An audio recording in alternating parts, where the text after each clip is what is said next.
Well, since the whole conference has started out on the note of Thomas Merton, I will follow suit. This is a series of poems about either Merton or monasticism. As you know, I was a novice of Merton's, and one day I started thinking about all these guys that were here at the time I entered and what their stories were. So here's Merton's novices, late 1950s.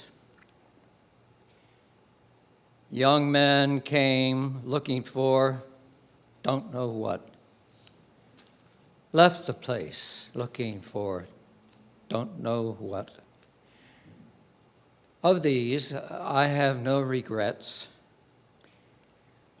Some came, seemed like looking, heard some talk about what, stayed a while, and left talking like somewhat.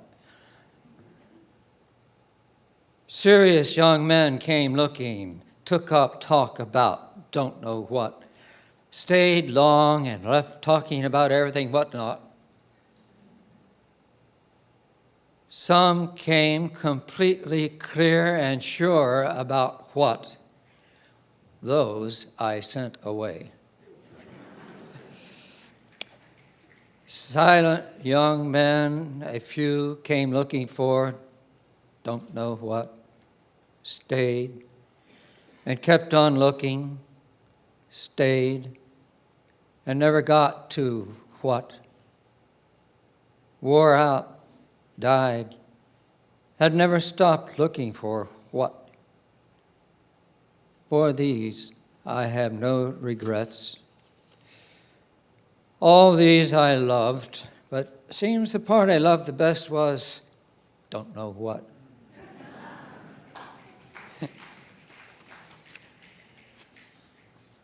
So now, you'll have to bear with me patiently, but I'm going to take you through the whole cycle of the hours of the day.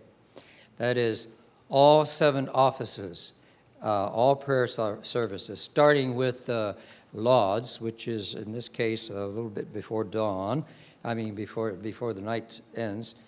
And we'll go through the rest of the hours, terce at 9, sext at 12, noon at 2:15, vespers at 5:30, compline in 7:30, and then starting with vigils at 3:15 in the morning.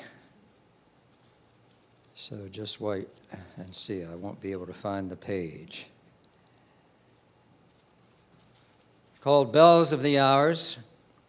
We have names for our bells in the towers. Big bell is St. Mary's bell, St. Raphael the middle, and St. Gabriel the small. Dun air hangs with fine spray that dries on my brow. Archangel Raphael, stirred up from distant memory of demon battles, lifts, strikes, and sustains a tone of sincerity laid heavily upon this double-minded monk, alone in the dark, who steps into the awful room for the unbearable intimacy with God.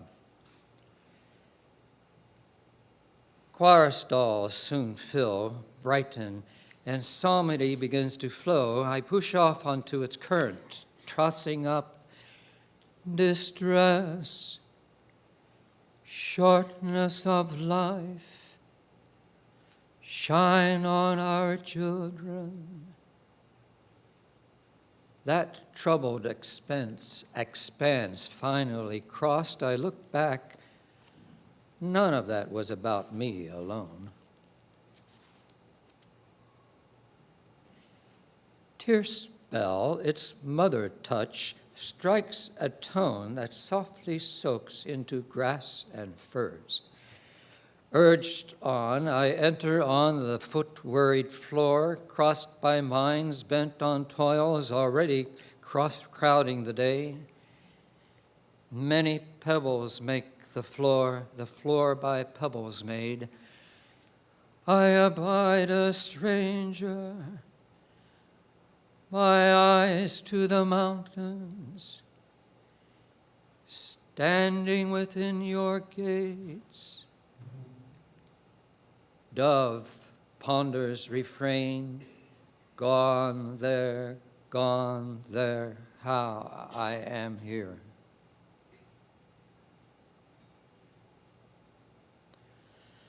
Under noon's high booming sun, the small neutral bell for sext scuttles me to shadeless space, its spare rank a survivor guard. Pressed me hard, who could survive? My heart's not proud. Shall all be well? Were all manner of things well? Is anything well? Very well, well. Severe cicadas keep the heated world turning. Noon's bell, squeezed small by rush and talk, heard by some, heeded by none, is Gabriel's tranquil call. In vain do its builders labor. I'll give no sleep to my eyes. It seemed like a dream. Psalms nearly done, I notice at last I'm doing. In high, smooth curves, long-winged birds turn without a flap on distant watch.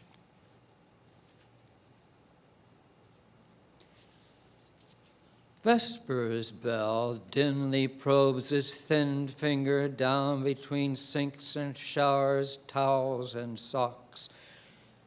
Faintly tugs one up from ground floor through cloister funnel to door swung large on sunlit walls and clarity resounding. Heavens proclaim utmost bounds.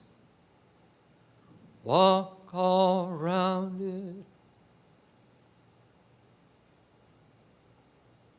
Groundhog raised on his haunches gazes around. Complin's ring, clarification, eases a way into shaded grove of monks standing. In the shadow of your wings, the plague that prowls in the darkness, with length of life I will content him. Angelus tolls for you, banished child, returned to clemency.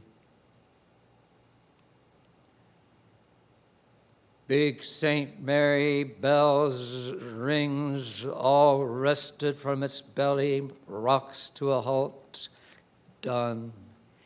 All be rested, frets be gone, done, monk, be done.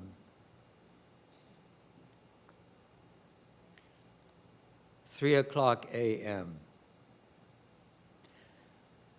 Ever wakeful vigil bell spreads the silent air with unsleep, carries round the walls and barns, which smooths to a stream that sets coyote howling and monks to prayer. Father Sacristan bursts upon the darkened church, bustles loudly, clearing his throat enough to evict demons from shadows and corners. Tear out their fangs, they gabble open-mouthed.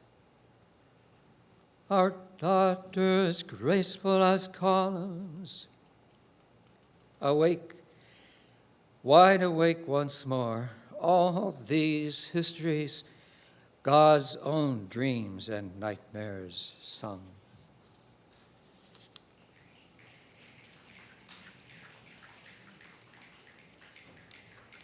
Now for a different tone. Chris, could you give me a little bit of background here, sort of a jazz club atmosphere?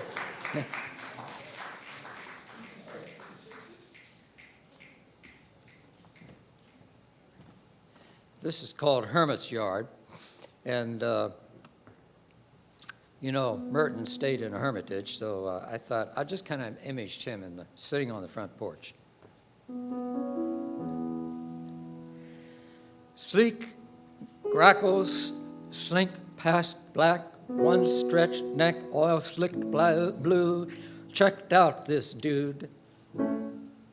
Dead set on white ringed eye. That's one white ringed eye on him, judged him one dud.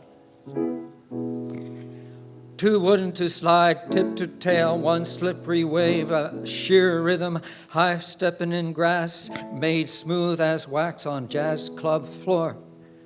One upbeat leap, and off he flew, dropped behind one white scat to tell for me that's enough of you.